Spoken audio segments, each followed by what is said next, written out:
Wow. Well, Hey, hey, let me let me get myself. I got my little, you I know, see New Year's shirt 20, on. huh? Your New Year's shirt. It's my 21st century shirt, so I wanted to make sure I was ready. You could have put some sequins on. Well, I told you what I've been trying to do. I've been trying to do the before we went on this pandemic. I told you what I wanted you to design for me. No, But you've been acting real funny. I wanted the flop thing. with the sequins. Uh, yeah. son. And on the back of it, it would say Jesus is the reason for the life. Man, yeah, welcome. So I am definitely excited about tonight. I am so excited about tonight. Me too. Y'all So can come in, like, share, invite somebody. We have some great content tonight. yeah, we do. We really do. And It's gonna be good. yeah, it's gonna be amazing. So I would encourage people. I would encourage all of y'all. I'm actually inviting some family now I to am. jump on. So y'all, You invite people we too? be rude. Yeah. Yeah. So y'all forgive us for seeming distracted. We're not ignoring you. We just want the world to hear what's going on. What So we have to say. so well, here we are, the end of the year. How are you doing? I am.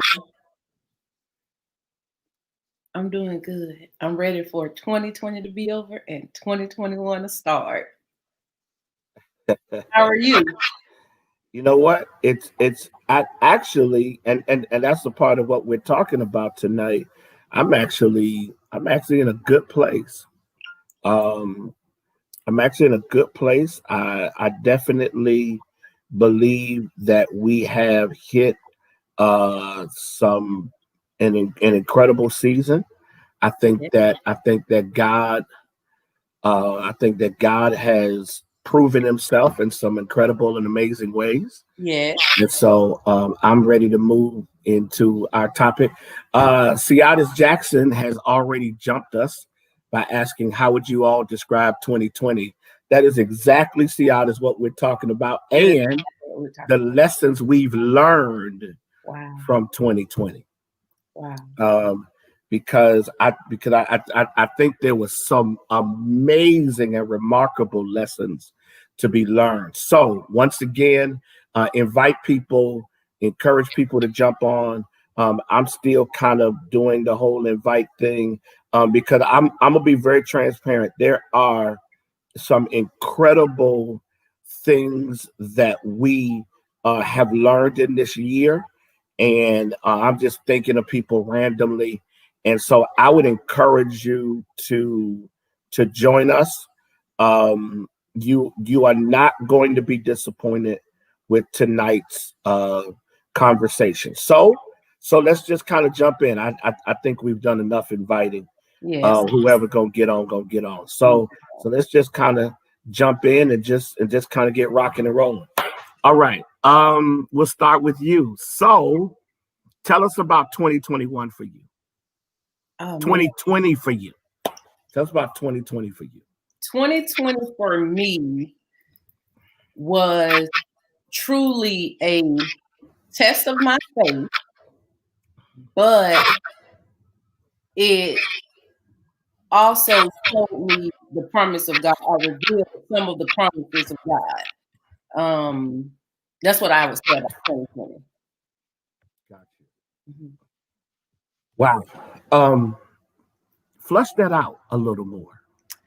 Well, it tested my faith because earlier in the year when the pandemic started, my company started laying off employees, and I wasn't sure if I would be one that they would keep because I do not have tenure in the company.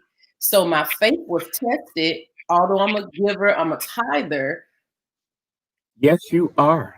I did not, for whatever reason, feel that I would be kept. And so through God's promise that He would keep me And that he did.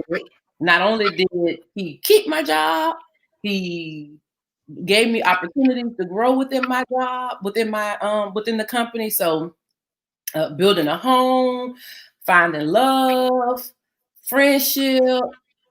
It's who would have thought out of 2020 all of that would have happened. So It's interesting. I guess one of the bigger questions I have for you is, with everything that God has done in this season for you, what is it that you now believe God is preparing for you to do? Oh, wow. How about that for a question? That's good. I haven't thought about that. Okay. I have to be honest. I have not thought about what is this preparing me for. Well, I've been thinking about his protection and not his preparation. that's a really big statement. Say that again. I've been focused on his protection and not his preparation.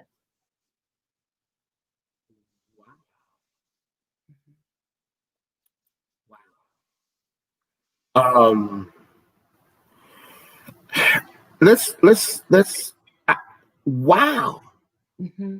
Wow. That just wow. Yeah. So I'm gonna have to answer that question next week. What is he preparing me for? Let me tell you why that's so big. Because I think that 2020, I really believe, took a lot of people off course. Not just because of the pandemics and the dynamics of the pandemic. And Ciada's asked the question. Ciada's asked us to describe this. I believe that the pandemic took a lot of us off course. Yes. Because the pandemic forced us to become about self-preservation instead of fulfillment. That's good. And because a lot of us kind of hit the whole self-preservation place, what we found ourselves doing was we found ourselves just trying to survive. And it's scary because when you are most concerned about survival, then everything has the potential to be an enemy. Wow.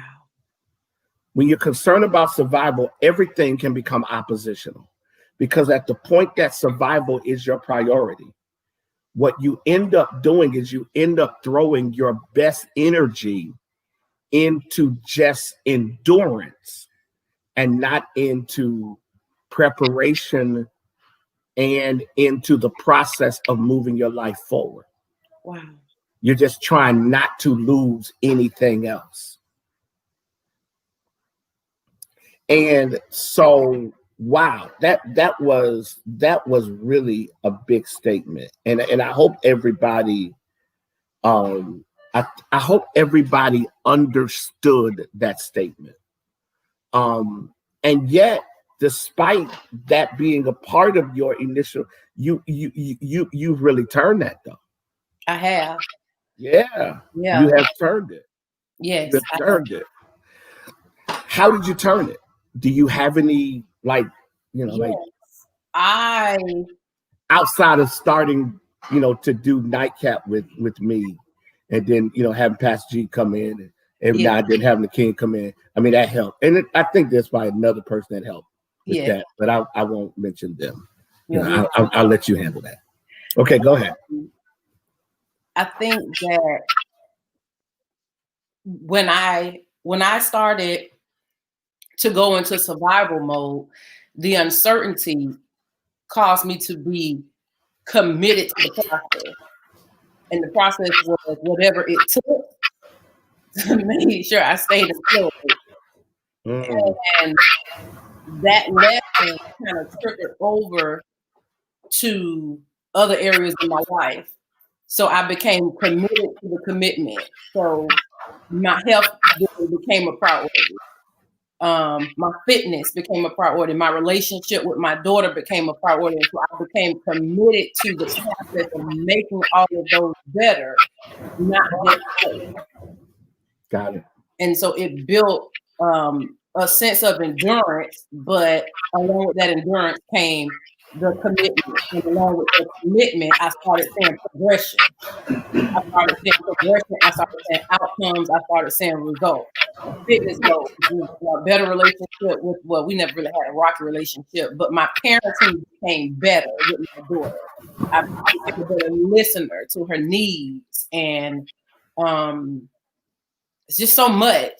The pandemic slowed me down and helped me focus on the things that were important.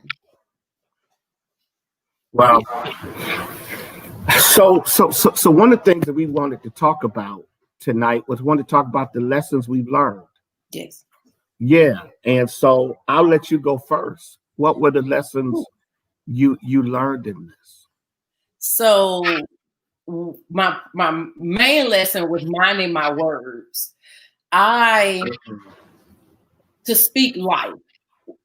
One of the things that I struggled with was being very pessimistic, looking at worst case scenario before I look at best case scenario. And I had to begin to make myself accountable and people in my space accountable to make sure I was speaking positive, being very mindful and intentional about what I let into the atmosphere, and it worked. I spoke a promotion, I got a promotion. I spoke building, I started building. And that in relationship, my home, my finances, the personal development within myself, all of that encompasses building. So what I spoke it, and the moment I put it out there, it was something that happened between my words, my heart, and my mind.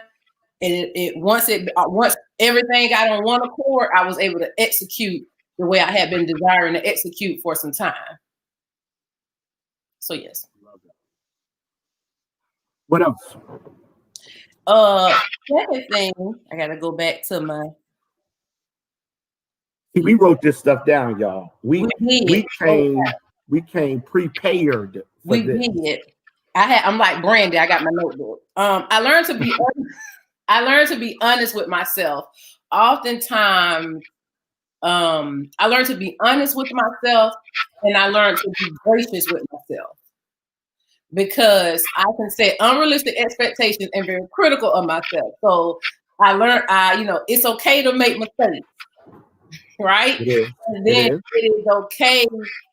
Sometimes you have to tell yourself, you can't be in denial. You have to listen to yourself, be honest with yourself, quit blaming other people or blaming situations or blaming your past. Be honest with yourself and where you are. That was how I was able to start putting myself in a position to get to where I wanted to go. I had to stop blaming my surroundings and circumstances and stop looking at what I don't have, focus on what do I currently have in my hand and how can I make the best out of this to keep going forward. That's what I did. Mm-hmm. Okay, you got one more for us? And I got one more. Hold on, my phone. It is my turn. I get Then it's your turn. I talked about the discipline and patience and the progression, and the last one is development requires commitment. So very good. I have a tendency to start like self-help books, never finish them. I'll get to the middle of the book, never finish, or I'll start doing Bible study or research on one topic and I never finish. I made a commitment to this year to work on myself and to develop. And I became committed to development, a constant process and progression of working on myself and making sure I'm taking in what I need to take in and spitting out what I need to spit out. And it takes wisdom, it takes understanding, it takes patience, it takes commitment. Because once God starts exposing you to you, it's not always an easy pill to swallow. Sure. And if your heart is not grounded, it's easy to just throw in the towel because you don't want to take a hard look at yourself to see the things that need to change. But it is worth it to just hang in there, keep digging, and God will start not only exposing those things to you, but giving you the tools, the resources, and strategies on how to manage and operate more effectively, although you have those deficiencies. He will blow up what you're good at, and he will help you manage the things that you're not so good at. I believe that. That's really good. And it's interesting. First of all, as I'm listening to you, from the young woman that I met when you were how old? How 17. old? Yeah, when you were 17, and 16. Now you're 16. 16, and now you're how old? 35. 35. For the last 18 years of your life, I've watched you. And so to see you now is so encouraging to me. And you're one of the testimonies of my 25 years at St. Paul. Yes. You know, and I'm grateful to God for that. So in listening to you, let me just kind of share where I am. I really believe that 2020 was a year of exposure, purification, maturation, and frustration. That's good. I really believe that it was a year of exposure, that God allowed social media and the internet and all these other things to stretch the church's voice, but also to stretch the voice of people. That's good. I believe that God allowed this year to be a year of purification, that a lot of relationships were really purified. Yes. And a lot of people were purified. But I also believe that this year brought us to a place of maturity. Yes. That for people who really understood what this year was, they found themselves growing in it, even as they felt frustrated by it. Because the last piece to me is frustration. And I think the frustration isn't just the pandemic, isn't just the racial and political divide, isn't just the issues with economics. I believe that every aspect of this year frustrated people who felt like that this year was going to be a year they would see clearer. Yes, because that's what we said. That's what we said, 2020. People did see clearer. If they were willing to acknowledge they were going to. Absolutely. Yeah. Absolutely. And it's interesting. I think one of the things, and you said it, is that the first person that we needed to see clearer was ourselves. Yes. I say this and hopefully no one misunderstands it. But for me personally, this was not a year of faith development. It was a year of faith opportunity. That's good. What do you mean? My faith this year didn't grow my faith. It gave my faith a platform to perform. That's good. You know, because ultimately the courage to walk into a year like this for me meant that I had to move quickly beyond my fears as a pastor, that my church was going to scatter, that financially we were going to collapse, and that our ministry was going to implode, to actually doing things that suggested that I was no longer intimidated by the giant of the pandemic, but I was excited by the battle that came with it. That's good. I I want to say this because I think that 2021 isn't going to be better in terms of the pandemic for the first 90 to 180 days. Mm-hmm. So everybody needs to just drop this idea that somehow that tomorrow night, Saturday morning or whatever, Friday morning, whatever, at 12:01, the world is going to get incredibly better. No, it's not. There is Donald Trump and the Republicans are going to try to disrupt this whole election process in a couple of days after that. Yes. And they're slow to get this vaccine out, and people are going to get $600 checks. But in light of where some of you are, $600 checks are going to be eaten up before you can even get out the grocery store. They're going to be buying crabs. They're going to be buying crabs. And so if everybody's waiting on 2021 to be better, 2021 only gets better when your mindset does. That's good. That's the only way 2021 gets better. 2021 does not get better because the conditions change. And for me, in this pandemic, my mindset was that I was not going to be intimidated by the pandemic. So I entertained things and I created things and I attempted to build out vision for my life and for my family, for our church and for my ministry. I found myself in more meetings talking through vision than I was talking through the crisis. And so for everyone watching us, I think one of the first things that our encouragement is that you've got to be willing to live a life bigger than crisis. You got to live a life bigger than crisis. And you can't spend your life intimidated by crisis, because crisis is not going to produce anything when you're pessimistic while you're in it. Yes. Crisis is not going to produce anything. Not a thing. When you're pessimistic in it. And so anybody that knows me knows I work at optimism. Yes. I work at it. Even if you're not the best at what you do, I'm going to try to find a way to say something encouraging to you and something that keeps you inspired. I work at optimism. I work at it. I put work in to optimism. I try never. And when I do, I have asked the Lord to convict me, because I don't want to be the person who immediately sees the negative in every situation. Wow. I'm not looking at 2020 like everybody missed it. No, everybody didn't miss 2020. None of us saw the pandemic coming, but there were some people who gave some relevant insight as to where the shifts were going to be.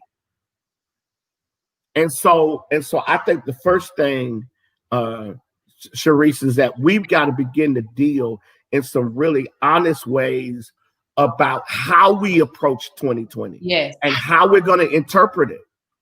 Yes, it was traumatic. Yes, it was tumultuous, but it was also transforming. I believe that. That's good. Say that again, Victor.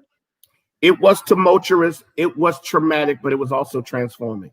And it was transitional. Because some of us are not where we were when this year started. Wow. Some of us are ahead, are better, are stronger, are wiser. We may not have more money, but we've got more wisdom to manage where God wants us to go. That's good. I believe that when you talk about going into 2021, people are so ready for 2020 to be over, as if on January 1, something miraculous is going to happen. It ain't. And it's going to be better. That's a false hope. And it's not a realistic expectation. We're still in a pandemic all day. And as much as I'm ready for 2020 to be over, I still understand that work still needs to be done in 2021. So just just because the year is changing, the situation and where we currently are has not. So people are setting themselves up with an expectation that may hinder them towards the middle of the year. And then you find yourself at the end of 2021 saying, I can't wait to 2022. And you know what's really scary? And that is such a powerful point. We've been doing that anyway for the last 100 years. Listen, every time we get here, we say, I can't wait till everybody was so hyped about 2020. Everybody was so hyped about 2019. Everybody was hyped about 2018. How many times have I sat for the last 25 years of my life? I have sat in St. Paul, Church of Jacksonville on New Year's Eve, doing 3 and 4 services with church filled with people who thought that when the clock strikes 12, life is going to be different. Life is not different just because the clock changed. Correct. Life is different because the person in time changes. Wow. When you and so for many of us, and I'm just going to say it, for many of us, we don't do a good job of being open to change. You are not the smartest person in the room. You are not the greatest. And so when you go into relationships, don't go into a relationship and you're stubbornly protecting bad relational habits. When you go into a business relationship, understand that listen, I am this way. I will always give people I will always try to learn from everybody, right? So if I don't know something, I'm going to sit there and I'm going to glean and I'm going to pull from you, but I don't need you to think I don't know nothing either. That's good. Because what I may teach you may not have anything to do with that business, but it may have something to do with life. That's good. So we've got to become better students of every relationship. I get something out of everybody I relate to, whether good or bad, whether I make a mistake or not, I get something out of it. That's good. And so what we've got to do, and so I'm not going into 2021, and I see people on our thread. I'm not going into 2021 thinking negative at all. I'm not going into 2021 feeling defeated. That's the way I am about this vaccine. I'm not going into 2021 talking about how hard it's going to be. I'm going into 2021 confident that the God that kept me when I wasn't prepared now will give me greater victory now that I can be prepared. Because here's the point. Now, Sharice, since we've been in it, we ought to be prepared now. Wow. We ought to be prepared. We ought to be prepared. Why are we sitting here going, I can't wait till the pandemic is over? No, you've been in it 9 months. What lessons did you learn from this? What adjustments have you made? What things are you doing? Everything you told us about the lessons you've learned has been amazing to me because that came in the pandemic. It did. It came in the pandemic. I'm not letting anybody talk me into depression. You know what? I remember I was talking to a lady that had been married for some years. She's one of my patients at the pharmacy. Her husband passed away. And she said something to me. She said her husband, I asked how was the marriage? They had been married for over 60-something years. And I asked her, how did it last? How did you make it last? I mean, I'm sure there were some things that happened. And she said her husband was a very difficult man. And I said to her, I say, how did you manage that? She said, the moment I fixed my mind about what made him difficult was the moment I had a peace in our relationship. Wow. So if he had never changed, God, whatever that was in me that I needed to fix, I worked on that, and so that part did not affect me as much. How do we tie that in? For people waiting to go into the new year, that's stuck in a difficult pandemic, that eventually, if you don't fix your mind to work on yourself, you will find yourself in July waiting for 2022. It is for you to fix yourself to change your mind that no matter what the situation is, you are not affected by what's going on around you because you can manage what's going on in you. And that's what you have to get to. I don't think that we're working on that piece. And to be very, very transparent, I think that one of the reasons why I didn't have really dark moments in this right was because I stayed true to who God told me I was supposed to be before I knew this was coming. Wow. He told my life, my mom would have been 91 yesterday. The moment that I was younger enough, I was old enough to understand that she started giving me the promise God gave her for my life. Wow. And he shall turn many to righteousness. My whole church knows that, right? And he shall turn many to righteousness. And then when the year started for me, the Lord said, this is the year that you are going to be more impactful than you've ever been. Wow. I didn't know what any of that meant. So when all of this broke, right, the first thing that I did after I settled in that we wasn't going back next week is I've got to lead a church through a pandemic. I didn't even know what to call it. I was jokingly calling it the pandemic. For so long, I called it the pandemic. I sure did. And I haven't done that in a long time. I ain't got nothing to do with the fact that I had got a problem with it. I don't know. I just stopped doing it, right? Right.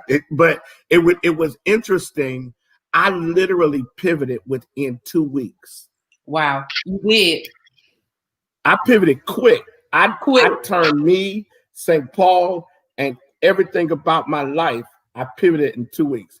I had a struggle with adjusting to recording at home. I will admit that. And Pastor G and I had our interesting conversations in managing that. But even in that, I started to gather my energy and direct it towards what was the word of God to my life, which was, and he shall turn many to righteousness, and you shall have a year of impact. And so I started I started just hearing God about ideas. And I stayed, and I had a lot of peers who just kind of dug a hole and just put their head in it and was like, okay, I can't wait to get back to church. And I got to the point of saying, if I get back to church or not, I'm going to be effective where I am. Here's what I want everybody to understand. You do not win battles if God's got to adjust the conditions for you to be okay with. If God's got to adjust the conditions, then you're not going to be victorious. You got to give God the kind of faith that you say to God, you ain't got to change none of this for me. Wow. I'm still going to serve you. One of my favorite people in the Bible is Joseph. Joseph thrived in the worst of conditions. He did not flinch. And so here are my lessons for the year. These are the 5 lessons that I walked away with for the year. Y'all right? This about to be good. These are my 5 lessons, everybody. Here's the first one. Leverage relationships. They're your secret weapon. Wow. The most important thing about this year for me is my relationships worked. When I started seminary on Sundays, I literally was just calling friends, great preachers, and they came to my rescue and they accepted my invitation. And when I started doing stuff like sexism in the pulpit and racism in the pulpit, I could reach out to relationships. Those relationships came to work for me. When I started looking at, how do we move ministry and vision along? It was in the relationship that I built with my servants team. Here's the most important thing. The enemy wants you to be horrible at relationships, so God will never trust you with the wisdom of other people. Say that one more time. The enemy wants you to be horrible in relationships because the enemy knows that if you're horrible at relationships, God won't trust you with the wisdom of other people. God won't put people in your life that can walk you through it. I am so aggravated with people who are overbearing, condescending, unapproachable, and arrogant. Stop that. That's why we reading Proverbs. Y'all better be reading Proverbs. I'm reading Proverbs. That's why we reading Proverbs. Proverbs is that which keeps us in a posture of humility. Humility is what makes you attractive, not your hair, not your body type, not your nails, not your six pack. Humility makes you attractive. Humility makes you attractive. Don't work on your physique and not work on your perception and your posture. Understand the power of humility. Humility is how I was able to ask people to walk alongside of me and do this work. It's humility, y'all. It's humility. You ain't arrogant. Go ahead. That's good. Yeah. Humility makes you attractive. It makes you attractive. Humility draws people to you. They don't even know what it is. Because charisma that is wrapped in the garments of arrogance eventually becomes destructive. It is humility. It is humility. It is humility. Humility makes you attractive. And so the lesson I learned was the power of leveraging relationships. My relationship with my wife and my children and my son and my grandchildren, those relationships with my peers, the relationships I have with my church. I mean, you're on our board. You know, I got more done through our board than we got done before this pandemic. You got to leverage relationships. Secondly, staying creative requires that you stay connected to being open. Staying creative requires that you be connected to staying open. I learned something really amazing. I learned how important being open is. Wow. Never barricading yourself behind any wall of self-importance. I'm always grieved when I see people who don't understand. Watch this. Y'all ready for a major revelation? I hope it's a major revelation. I get grieved from people who don't understand that someone asking you a question may actually be an opportunity for you to learn while you're answering. Okay, yeah, that you okay. My head's not there. That you know that sometimes, Sharice, hey, Sharice. Sometimes people are asking. Okay, here's what's deep. When people of influence ask you questions, it may be more about their modeling for you what you need to be learning to model. Wow. If someone who is walking in influence asks you a question, they may actually be teaching you this is what you do to stay. You want to know why I love you? I love you for a lot of reasons, but one of the biggest reasons why I love you is every time we do NightCap, you become a student even while you're the co-host. I do. Yes, sir. You do. And you want to know what's amazing? People who are students will never become bored. Because growth and learning is always running you down. Wow. Yeah. So the second lesson was staying creative requires that you stay open. The third lesson was take your ego and make it go sit down. Just take your ego and make your sit down. My marriage is as good as it is because Pastor G and I decided that our egos did not fit in the room. Who cares who wins the argument when there's only two people in the room? Wow. There was a moment in the pandemic where we were recording at the church and something happened and we kind of couldn't really record at the church. And so I had some people come in to help, and then my wife was kind of comfortable, not with them coming in, but just some things we were dealing with. And I was slow to make the adjustment. And I found myself asking and I want every man to hear this. I found myself asking this question. Why am I not being respected as the head of my house? Why am I not in charge of this moment? Why isn't everybody doing what I want them to do? And the Lord said something to me very important. Every man hear me. The Lord said, the head of the house is not the one who gives the orders, it's the one who takes the blows. That's good. So sometimes you thinking you the man may actually be a distorted understanding of manhood. Jesus talks about he loved the church as a bride, and he cared for the church to the point that he was willing to make the ultimate sacrifice. So the one of the great lessons I learned was you can't do ego. And here's why. Other thing is you can't do ego when you ain't an expert in everything. But so, you have some people that truly think that they're an expert. Oh my God. Donald Trump is the perfect example of somebody who's always right. Listen, you are not always right just because you got an opinion. Wow. Your opinion ain't truth.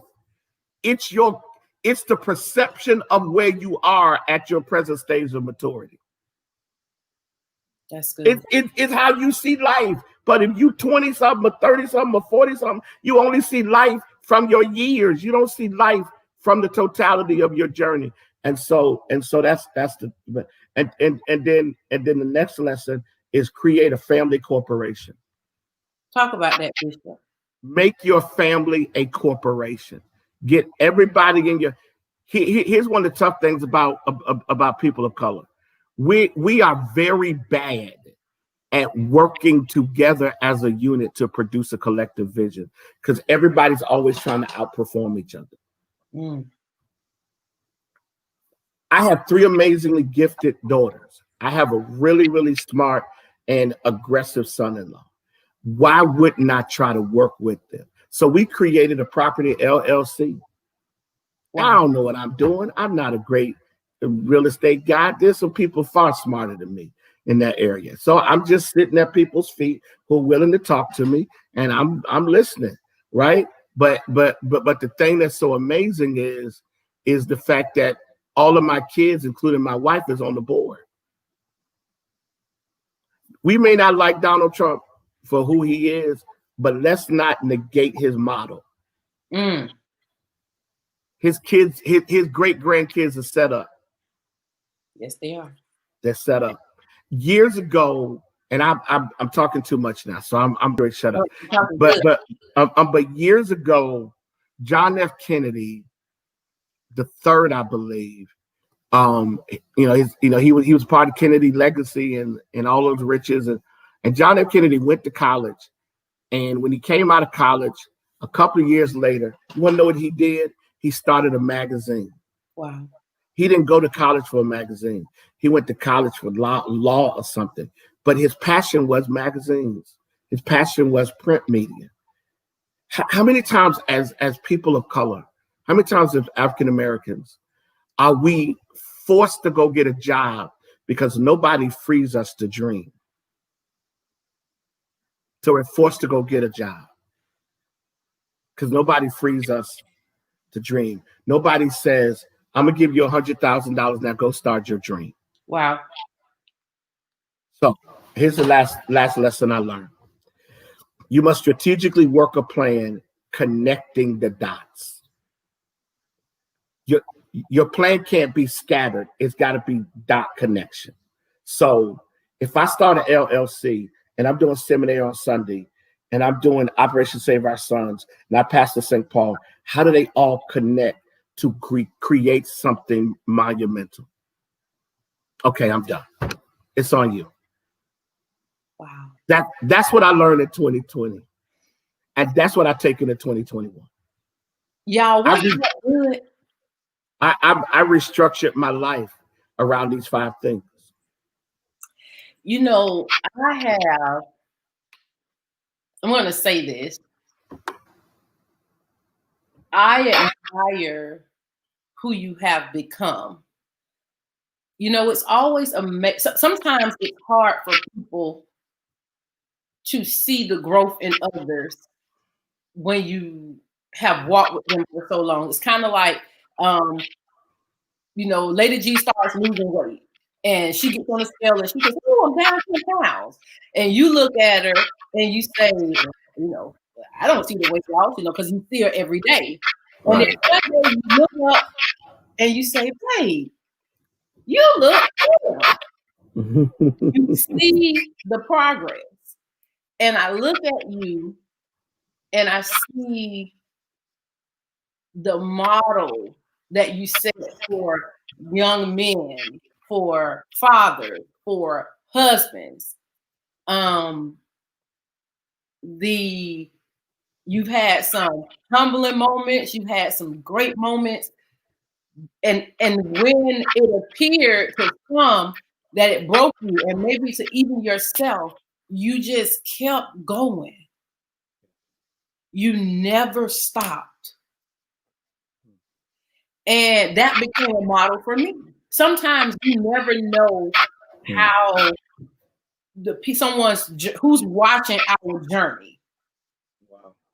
And I'm going to go so far as to say, I'm not, in your home or anything like that, but I've never seen a husband that loves his wife and celebrates her and openly admits it and is very deliberate about how delicate he is in his approach to acknowledging her.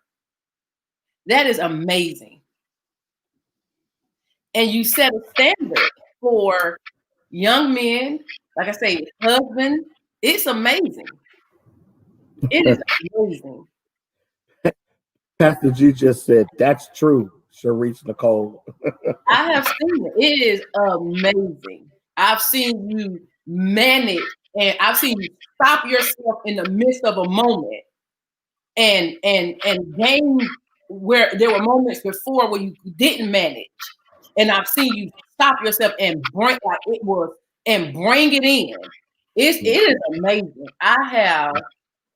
You just have, so I'm gonna say this is not a couples club, but it is a couples club. If our couples ministry, I'm not a part of it yet. But just from some of the content that I've seen and watched and heard, it is, yeah, it's good stuff.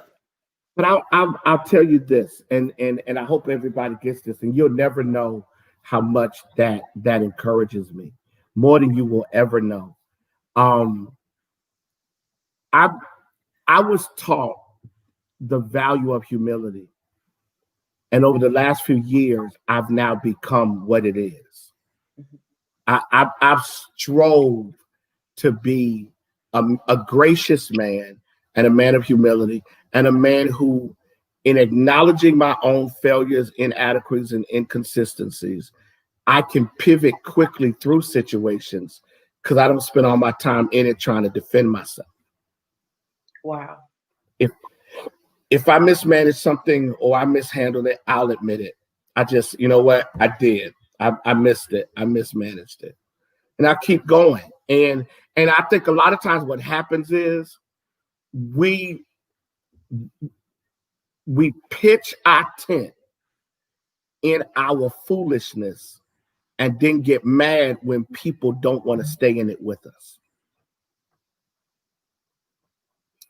We pitch our tent in foolishness, in our unhealthiness, and we become defensive and we protect it because we think that there's some kind of great statement being made about us, when really the statement that's being made about you is that you don't understand what's valuable.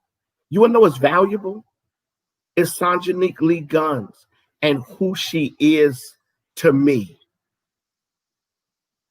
I will one day walk out of the pulpit of St. Paul and no longer be the senior pastor.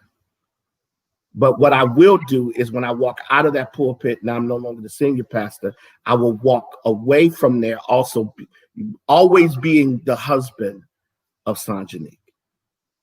And so being a father, being a grandfather means everything in the world to me, but being a husband is the world to me. So making her happy is not that I buy her everything she wants, is that she can trust that I'm going to guard her heart. She feels safe. And and and if I ever make her feel unsafe, I failed her. And in a relationship, and yeah, I will admit that there are times in our relationship where we don't always manage the vulnerability side as well as we should. We have gotten 100% better because I think we're both wired to protect the people we love. And sometimes we try to keep them away from the things that we really see or say. But the one thing that I know, and I can say this without any reservation, is this pandemic has been amazing for our marriage because it showed us that we not only can work well together, but we can work bigger together. Mm-hmm. And so all of you who have gone through 2020, take tomorrow and write your personal lessons. And if the only lessons you can write are pessimistic, then you missed the whole reason why God let you go through this. And if the only if the only things you can point to about 2020 is that you got more stuff, then you still missed it. Wow. What should have come out of this is a better person, not a bigger portfolio. Wow. At the end of it all, this season was supposed to do what it did. It exposed this country. It exposed this country. It showed us who Donald Trump really was. It exposed it. It exposed this country. It exposed church. It exposed preachers. It exposed relationships. It exposed the racial divide in this country. But the other thing it did was it exposed Sharice Nicole as somebody that I want to syndicate NightCap with all over the country. Yes, sir. All over the country. Yes. You know, while you guys are writing down your vision for 2021, we have some exciting approaches next month. And everything that we do is going to be vision board centered. So get your board, get your sticky notes. And in this case, we're doing a sticky note approach. So if you're followers of the show, you watch every Wednesday, get you a poster board and get you a sticky note. Because we have an amazing approach. Our first lady had an idea that came from Deja, who is a of Deja's palette, a makeup lash, lip gloss, you name it, go and follow her. And we are talking about your personal vision, your relationship vision. What else did we say, Bishop? Personal vision, relationship vision, spiritual vision, and your career vision. So listen, next it's gonna be fun. It's gonna be fun. It's all you want to see me up on the wall, poster. Oh, that's good. Let me add that to this side of this side. So we want you all to participate. Like I said, your calls of the show. Tag your homegirl, tag your homeboy. Because we haven't heard much about vision boards. People are ready to get out of 2020, but they're going into 2021 with a lack of vision. Yep. So let's create that. So yes, be prepared. Next month we got you. Yeah, and I'm really excited about that. It's gonna be different. Next week is gonna be me and you. Then the following week is gonna be me, you, and Pastor G, and then the next week, I don't know what it's gonna be. Then I think we got Akeem coming at some point in January. So it's just gonna be fun, and everybody get ready because it's gonna be. Listen to me, and I need everybody to hear this. I am in a season where the numbers don't affect me. It's the faithfulness to this vision, and NightCap is going to be monumentally impactful in 2021. And so all of you who are a part of the NightCap family, we need you to do two things for us. First thing is invite others to come with us every Wednesday at 9:30. Invite others to come. It's a kind of weird time, but invite others to come. The other thing is our executive producer and director, Elder Ray, is going to change all about. It's going to change the whole look of NightCap. We got a whole new look coming out, and we're going to start simulcasting NightCap on Clubhouse. Yes. So we're going to start, and so we're going to expand it, and it's just going to be amazing, and we're looking forward to it. Now, I have an announcement. In this whole pandemic, and this is the first platform that I'm announcing this. In this pandemic, I've been preaching and writing and thinking. Even tonight, I'm finishing the 2021 prophetic word that I'm going to release after our cleansing the house at the church tomorrow night at 8:30. I'm going to release, and Ray, I need to plan this in some way. I'm going to release the 2021 word. We're going to release it. So here's the thing I'm excited about. I've been walking through this process, and so I have a new book that is now available on Amazon, and there it is. I have a new book. It's entitled "Even in This, I'm Okay." Even in this, I'm okay. I would love for you to go right now. For those of you who are on, go to Amazon and download the book.